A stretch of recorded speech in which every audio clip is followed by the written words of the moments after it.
Hey everyone, I wanted to make you a video to accompany this week's content on assessing regression models. There's a lot of math in that set of notes, and I think it can be intimidating, but if we take a step back and just look at what's happening, I don't think it's so bad.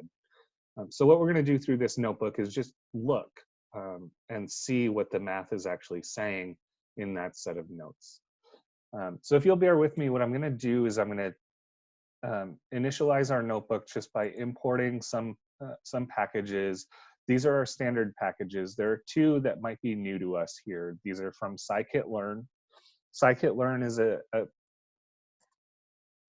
package or a big library of functionality that we're going to be using quite a bit throughout our course.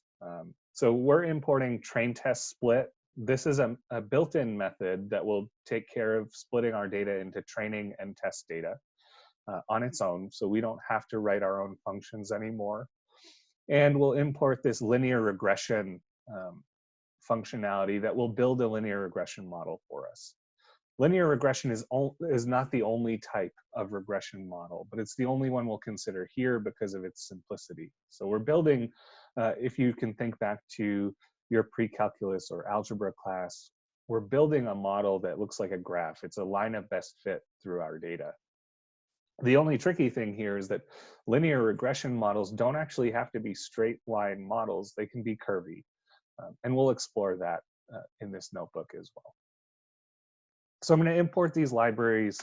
I'm also going to, what I did is I copied over the function I wrote for calculating confidence and prediction intervals from the 8th set of notes for our course. So I just copied it over from that location. I pasted it in here. I'm going to run this code cell, which will build that function and make it available to us in this notebook. When we go to build confidence and prediction intervals, we'll just have to call this calc interval function and provide it the arguments that it requires. So it's going to require the data, so the input features that our model was trained on. It will require the response values corresponding to those input features. It will require that we give it a model to make predictions. It needs some new data. So what is it that we're trying to predict on? It requires a confidence level. So how confident do you want to be in your predictions? And then it requires the type of interval we're going to be building. There are two options here. There's a confidence interval for predicting the mean across all observations that fit a particular description. Or there's a prediction interval that tries to predict for a single response fitting this description. Where do we think, for a single observation fitting this description, where do we think their response will lie between? The confidence level and type here have default values. So if you don't pass in a confidence level, the default is going to be 95. If you don't pass a type, the default will be confidence, but all of the other arguments here are required. So you have to pass training data, so training features, training responses, a model, and new data at a minimum, and then you can change these other two arguments as well. Okay, so here we are. We're going to talk about assessing regression models. In order to do that, the best way to move forward is to generate some data and fit some models. So let's do that. What I'm going to do in this first code cell is I'm going to generate some random data. Our features here are going to be simple. It's just going to be an x coordinate. The x coordinates are going to be randomly generated. They're uniform, which means all values are equally likely. They're going to span from 0 to 500, and we're going to pull 20 of them. We're getting 20 random x values between 0 and 500. Then we're going to generate some response values that are related to our x value.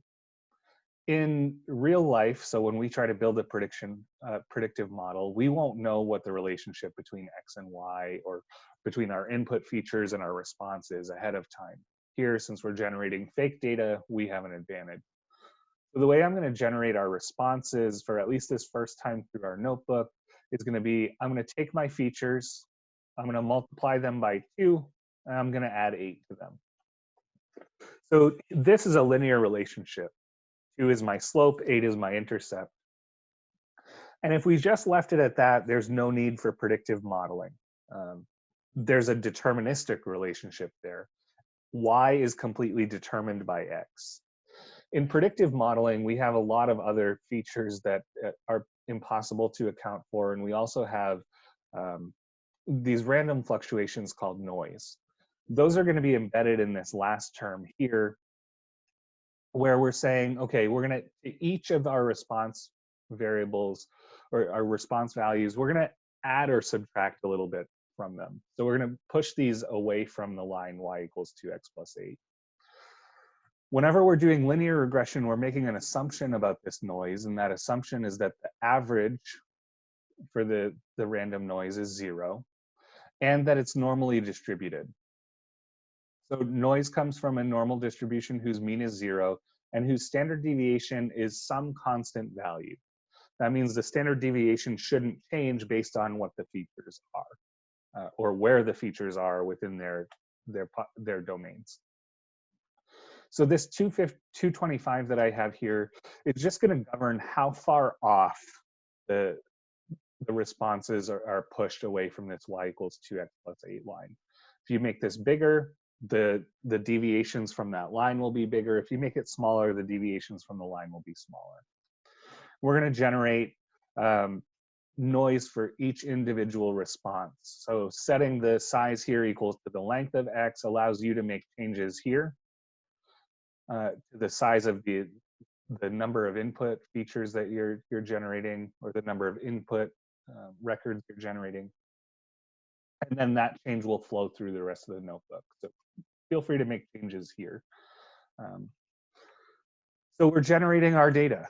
And again, our data is going to assume a linear relationship for this first time through with some noise to bump the responses away from the line so that we have a challenge in front of ourselves. Then we're going to break our data into training, test, and safe sets using train, test, split. We'll do that. Our data is now generated, and we're going to plot the training data. So here it is. Here's our training data, and we're going to try to build a predictive model based off of this data. What does that look like? Well, it can take a lot of different forms, actually. So building a predictive model, well, maybe we're trying to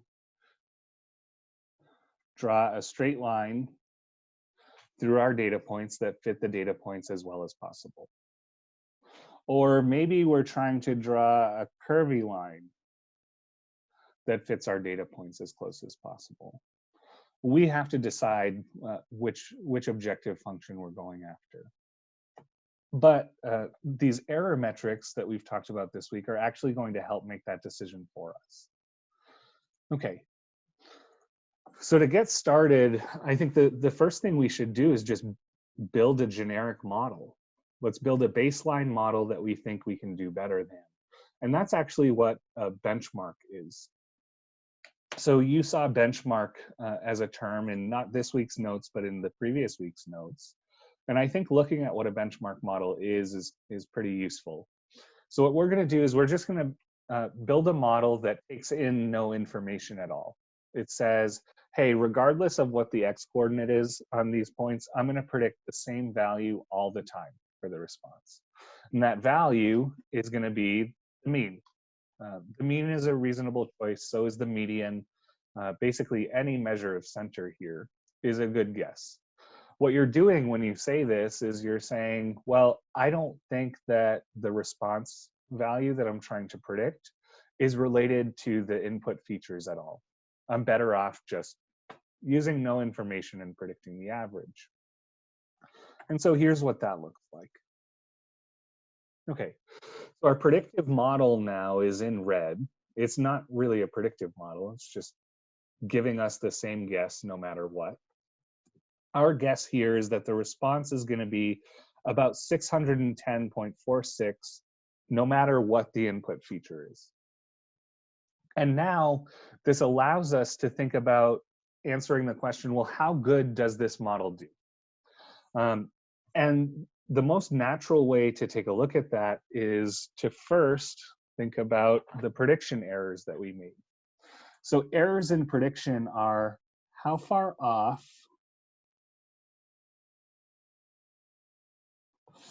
was the true observed value from our predicted value. For each of our data points, we're going to get one of these prediction errors.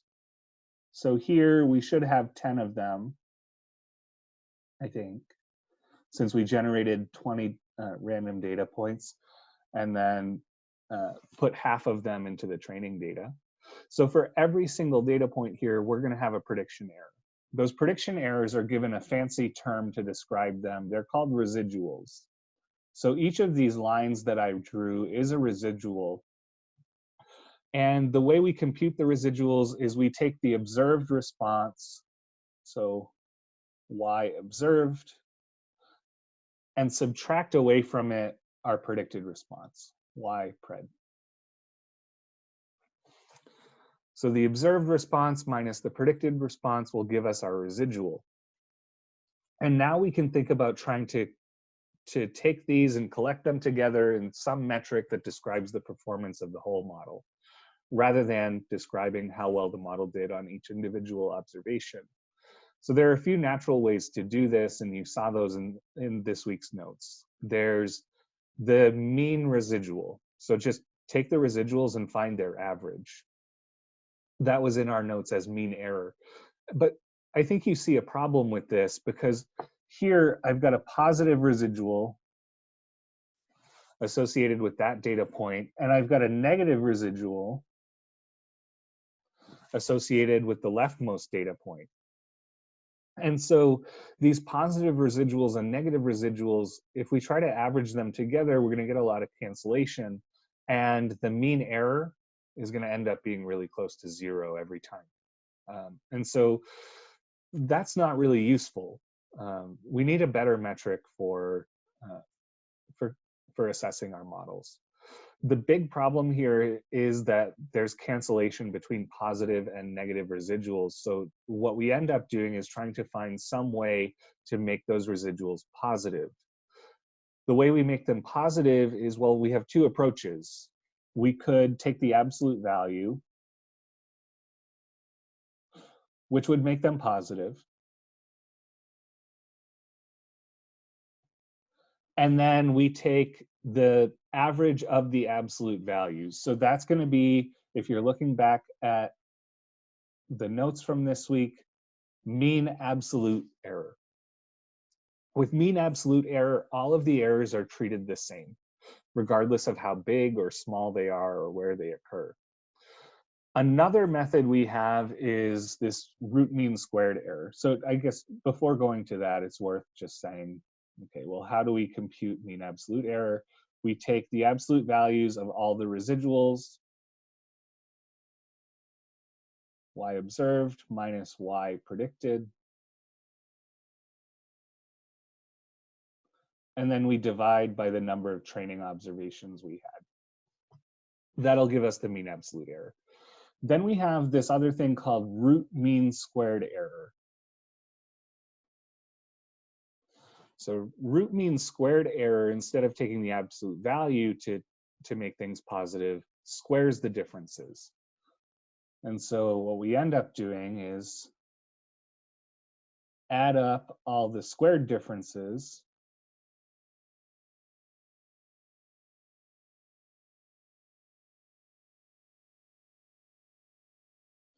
divide by the number of training observations we had.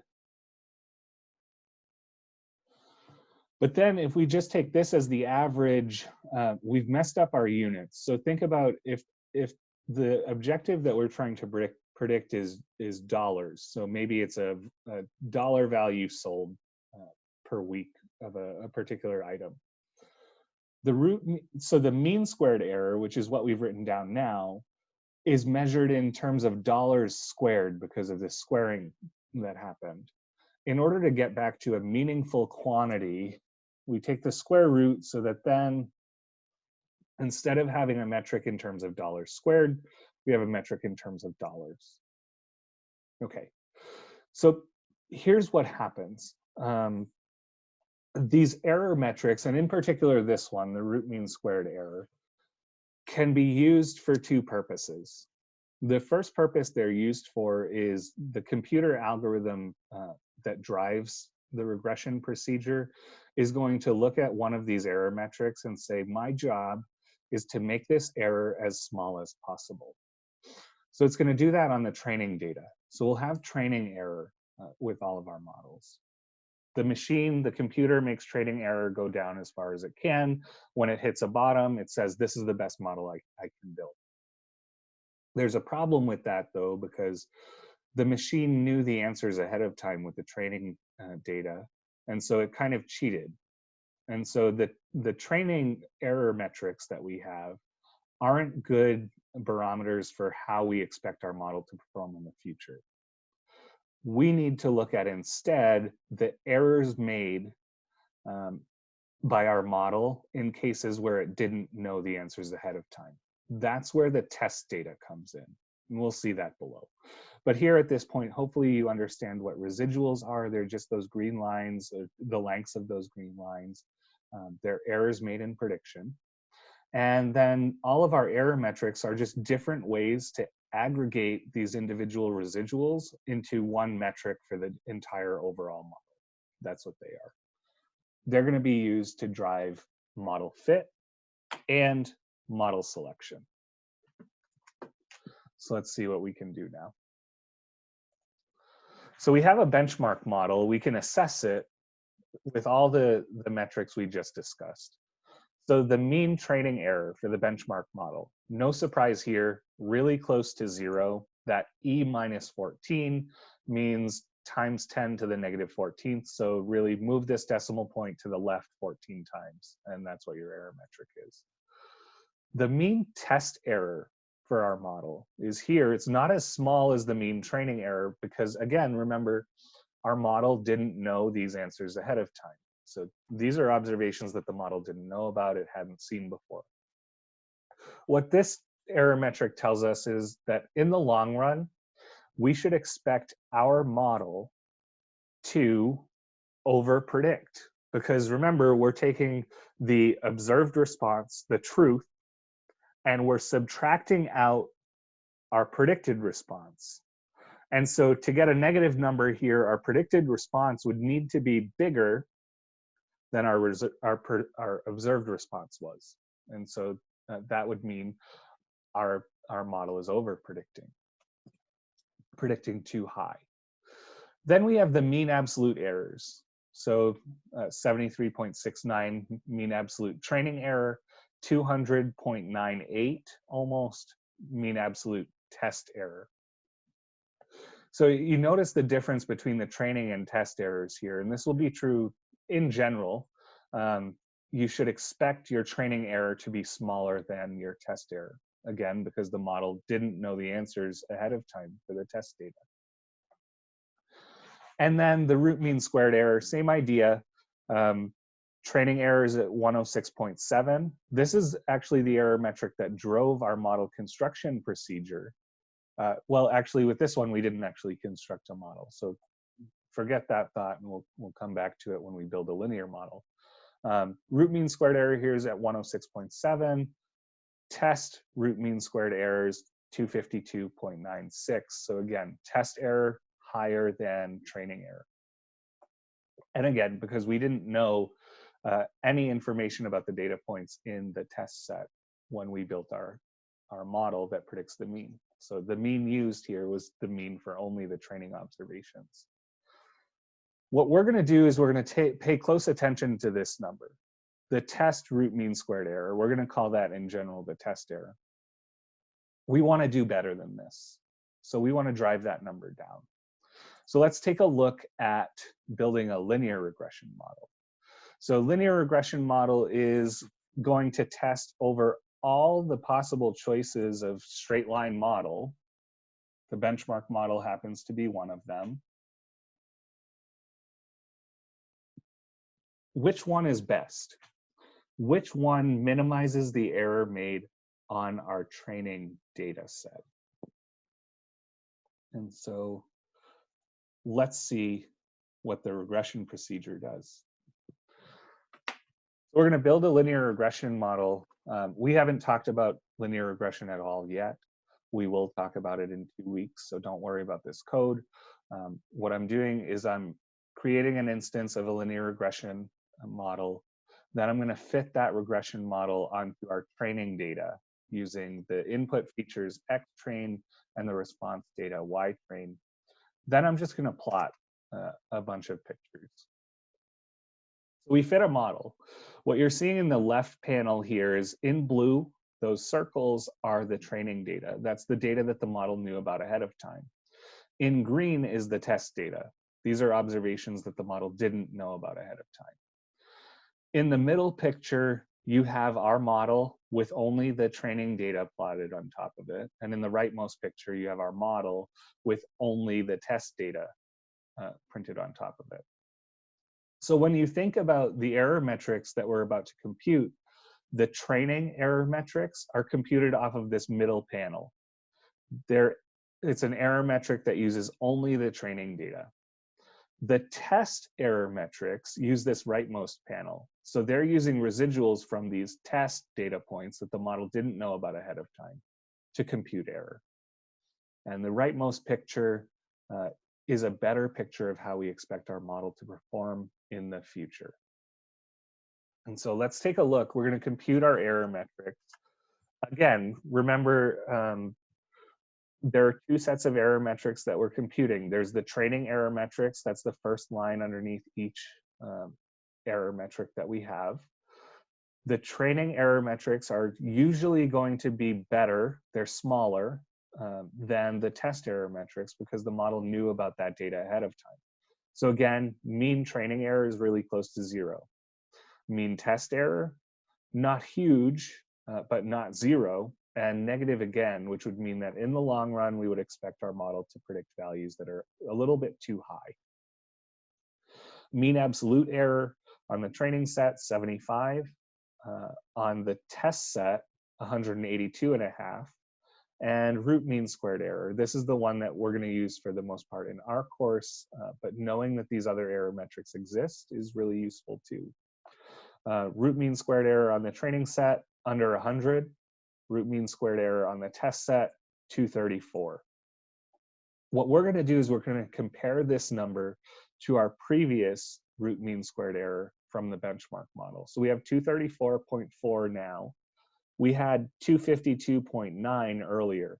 And so our straight line model is better than the benchmark model. Since the straight line model is better than the benchmark model, this straight line model becomes our new benchmark. We want to see if we can do better than this one.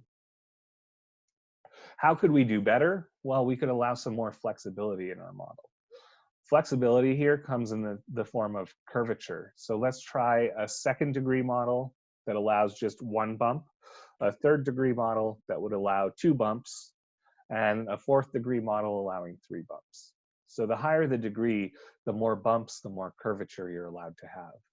What's going to happen here is the same thing. We're going to build a second order linear regression model. We're going to plot it on our data. Leftmost plot panel includes all of the data. The middle plot panel includes only the training data. These are data points that the model knew about ahead of time.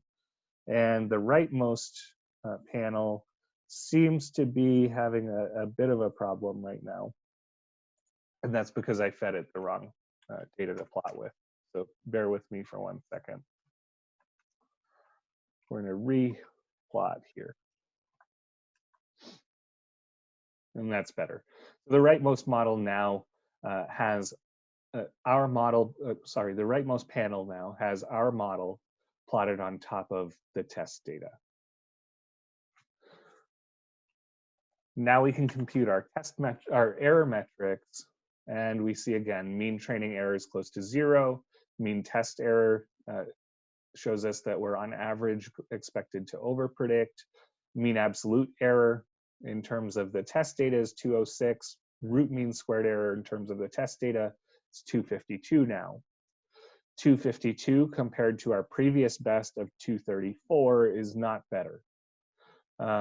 You might notice though, so our training root mean squared error was just under 100 with the previous model. Now it's way down to 62.5.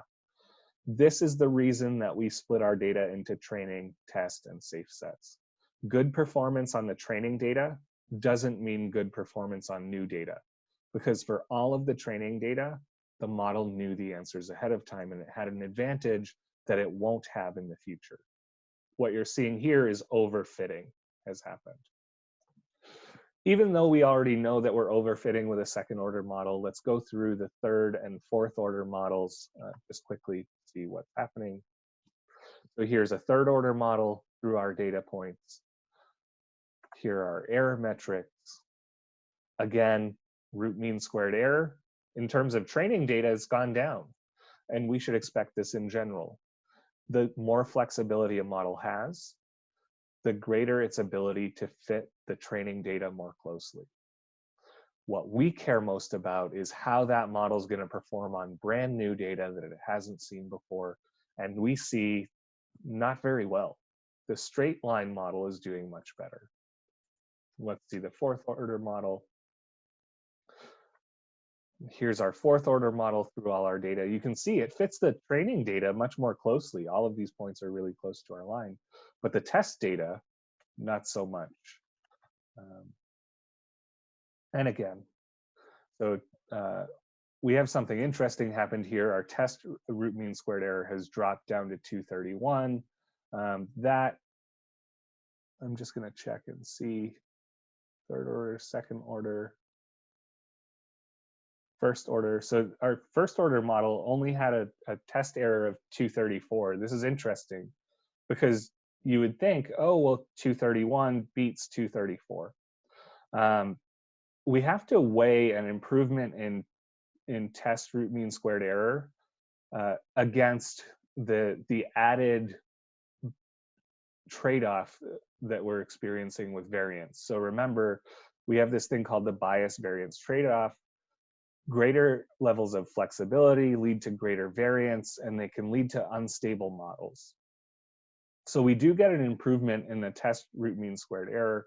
We may be enticed to look at the fourth order model, but there's a cost that comes with that. So what I'm going to say here is let's move forward with the straight line model first, because the improvement we get with the fourth order model is not a huge improvement. Second, because we saw evidence of overfitting when we moved to the second and third order models. And if those overfit, the risk that the fourth order model is overfitting is pretty high too.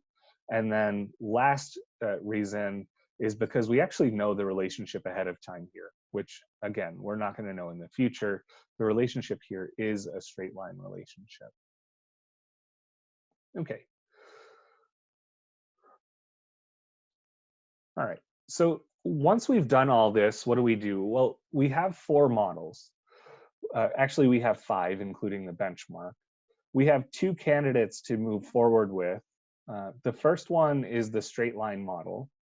The reason we would consider moving forward with that one is because it had a low root mean squared error on the test set, and because it's a high bias model. It's got low variance. It's got low risk of overfitting.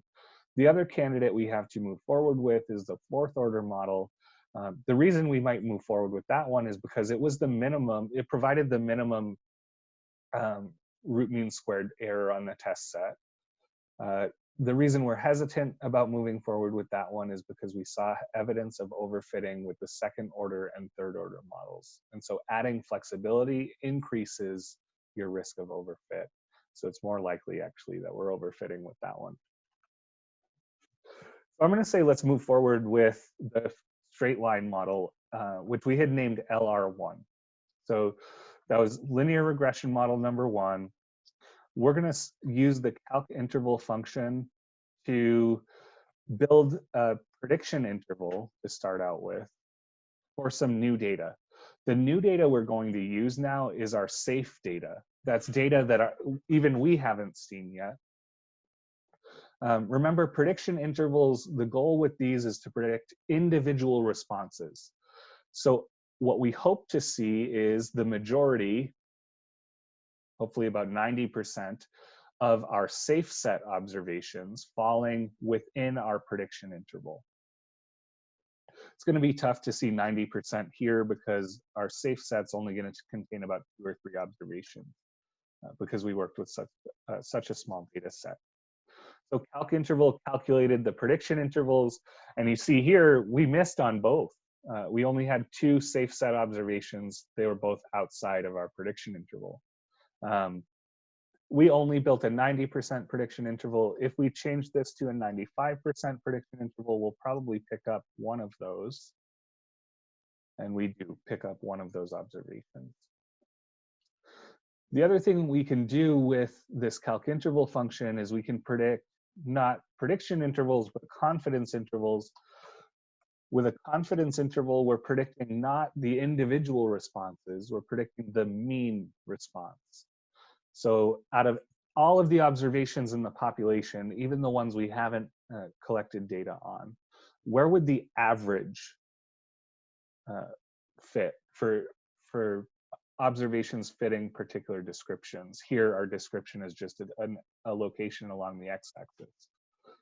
Since we're predicting an average rather than an individual observation, the law of averages kind of is a big benefit from us. We know we'll have some observations with unusually high responses, some with unusually low responses, but in general, all of those will be pulled back towards average. And so now we have a band here in gray of confidence intervals for each, for actually all levels of the input variable. Okay, so what I'd like to do is just recap pretty quickly. We have error metrics. What they are is they are some way to aggregate individual prediction errors. Those individual errors in prediction for individual data points are called residuals. We have 2 types of error. We have training error. That's errors made in predicting observations for which, or responses corresponding to observations for which the model knew the answers ahead of time. And then we have test error. This is errors in prediction made on observations where we didn't know the answers ahead of time. So there's a use for each one. Training error is used by the computer. It's used by the optimization function that's running to fit our model. So that optimization algorithm is going to try to make training error as small as possible. And that's how these fits are made. The test error is what we use as practitioners to decide how is our model going to perform in the long run on data where we don't know the answers ahead of time, because that's our whole goal here. So the computer uses training error. We use test error. Our goal is to minimize both. So the computer minimizes training error. Our goal is to minimize test error. The model that we ultimately choose is going to be the model that minimizes test error, with a few caveats like what we saw actually here, which is kind of interesting. All right, let's run this again. What I'm going to do is I'm going to change the number of points we're generating. Let's generate 200 points. And let's not use a linear relationship.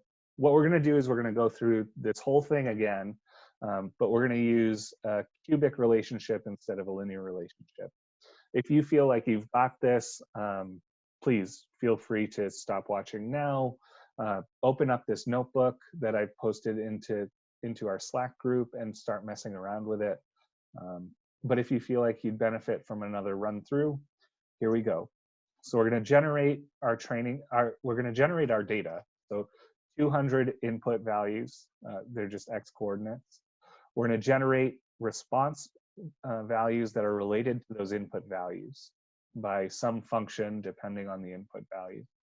And we're going to add some random noise to those responses so that the relationship here is not totally deterministic. There's some uncertainty involved. Then we'll break our data up into training and test sets like we did before.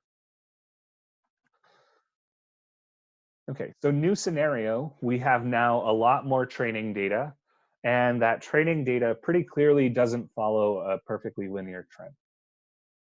Well, what can we do? Well, let's explore some model building. We can start with a benchmark model if we want. You don't always have to start with a benchmark model like this one. But here's a benchmark model that uses no information to predict the response. It just says, I'm going to predict the average no matter what. That average happens to be about negative 560.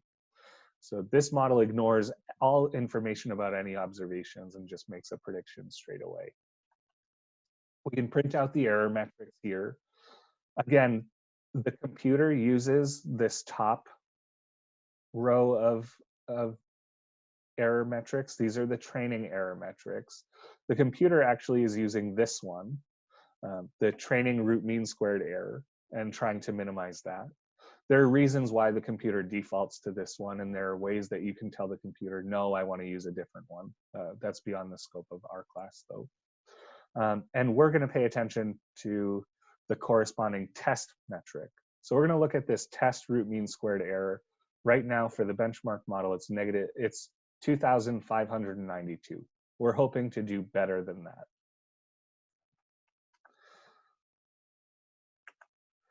So we'll start with a straight line linear regression model. In red is your model. Again, I have the same problem as we had the first time through where I forgot to change the last one here. Do I? No, last one's good, sorry. So here's our straight line model fitting all of our data. Here's the straight line model fitting through the blue data, and finally through the unseen test data, which is all those green triangles. Remember, the training error metrics are computed using the middle picture. It's all of the residuals from these blue dots. The test error metrics are computed using the residuals corresponding to the green triangles. And here are error metrics. The training RMSE has gone down to 1751. It was 2797, so we did better this time. The computer did better this time. We added flexibility. We should expect the training RMSE to go down. And the test RMSE was 2592. Now it's 1748, so we've done much better. So at this point, our best model is the straight line model. Let's have it compete against models with higher degrees of flexibility. We'll build a second order model. So here's that second order model. You see some curvature through the data points, not a lot. And here are error metrics. So now the training RMSE is down to 1718, where it was 1751 last time. So adding more flexibility decreased the training error. Our best training error, our best test error so far was 1748. Now we have 1757. So this has gone up. So test error now has increased a little bit from our previous model. Let's build, so at this point, still the straight line model is our best model. Let's build a third order model. And the third order model, you can see visually fits the data much better. Our error metrics here, as expected, the training RMSE has gone down, but also the test RMSE has gone down now. So we got an improvement by increasing flexibility to third order. Our previous best was 1748. Now we're all the way down to 1400 something, 1456. We'll try the fourth order model. So here's a fourth order model going through our data. You don't notice much change because the coefficient on that x to the fourth term is going to be really small. Regression notices that there's not really much of a benefit to adding a fourth degree term here. And so 1448 is the test RMSE now, where previously it was 1446. So not much of a change. Still, though, the third order model is our best model up to this point. Okay, so now we'll choose and use our best model. So there's our training and test data plotted in one picture. Our best model now is linear regression 3. What you're going to have to update here when you mess around with this notebook is you're going to have to change the training features that get passed to calc interval. The training features are going to have to be the same training features that were passed to create the linear regression model you chose. So here we have xtrain third order is the one that we used. You can see that being created if you go back to the block where we fit linear regression 3. And then we're going to have to change the new data. So new data for this model requires that I have, yes, a linear term, so just plain x, but also an x squared term and an x cubed term. So what we're going to do is we're going to expand this dictionary to include 2 more features. So the second feature is going to be x2 because that's what it was named in xtrain third order, that data frame that we passed as the first argument. To get x2 or x squared, we're going to square the observations that are generated here. So NP linspace is just generating right now 250 values evenly spaced between the minimum observed x and the maximum observed x. Same thing for x3. We're going to cube those. So now I have an x cubed variable in my data set. Let's switch back to prediction as our interval type. And now you can see here's our prediction interval in these gray curves. The purple data that's kind of faded into the background, that's the training data. And the blue data is the data in the safe set that the model didn't know anything about. So you see some pretty good performance here. We missed on 2, maybe 3 of our observations, but everything else is contained inside of our prediction interval, which is pretty good. Then also, if we wanted, we could change this to a confidence interval so that now instead of trying to predict individual observations, we're trying to predict the average for observations fitting descriptions. Again, those descriptions would be given by the combination of features here. Our feature is just where is our variable, where is our observation along this x-axis. And the benefit you get there is you get an interval that's much more narrow. And so our confidence interval band is really, really narrow because we have so much data and we have the right model. And so there it is. I think I'm going to leave this at that. Hopefully this was helpful. Again, as a recap, 2 major classes of error metric. There's training error that's used by the computer. That's errors made in observations where the computer knew the answers ahead of time. Training error drives model construction.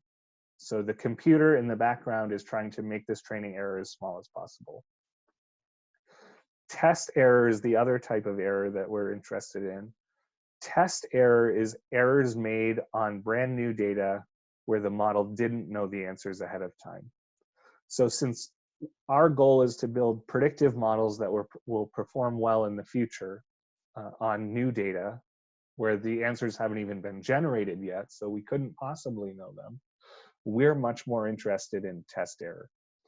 And so what we're going to do is once the computer's generated these best possible models, we're going to look at them and try to identify which model has the best test error, because that model is the one that's expected to perform best in the future. All right, that's plenty for now. I hope this is helpful. Follow up with me with questions, and please feel free to mess around with this Jupyter notebook. I'll post it into our Slack group. Have a great day, everyone.